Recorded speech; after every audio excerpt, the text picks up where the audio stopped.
jangan sembarangan kalau mau masuk. Kalau mau masuk kudu ada syaratnya. Oh, ada syaratnya.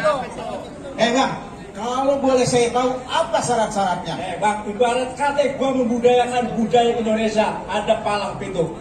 Kalau lu bisa nih jatuhin jagoan gue, ibarat kata ada palang pintunya, lu bisa buka palang pintu, lu boleh masuk. Bang, baru palang pintu model begitu. Iya. Palang pintu kereta, gue jebol. Waduh, gile juga lu ya. Ngomong-ngomong palang pintu lu kecil amat. Ini jagoan gua. Iya.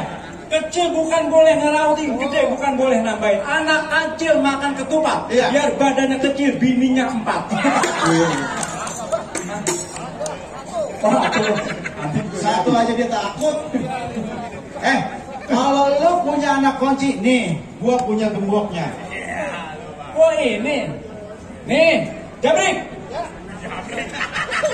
Siapa namanya? Jabrik. Nih, anak gua, Marong namanya. Nih, Lawan. lu kenalin gua, nih anak gua anak Kuitang. Iya. Di atas bulan berkawan bintang. Oh. Lu ngomong sama gue jangan so nantang, main sedikit gue bikin jatuh selentang. Nih.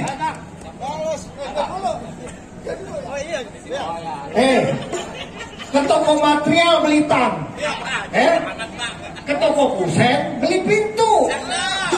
Lo jangan sok nantang. Nih adepin dulu nih gue palang pintu.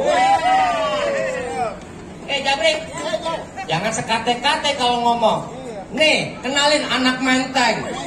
Lawan gue singa atau banteng. Lo kalau ngomong ama aja jangan petantang-petenteng. Gue tendang nyangkut lo di genteng. Pisang. Jabrik. Oh ame belalang kubu-kubu kita teplok biar ame ini jagoan mau dia.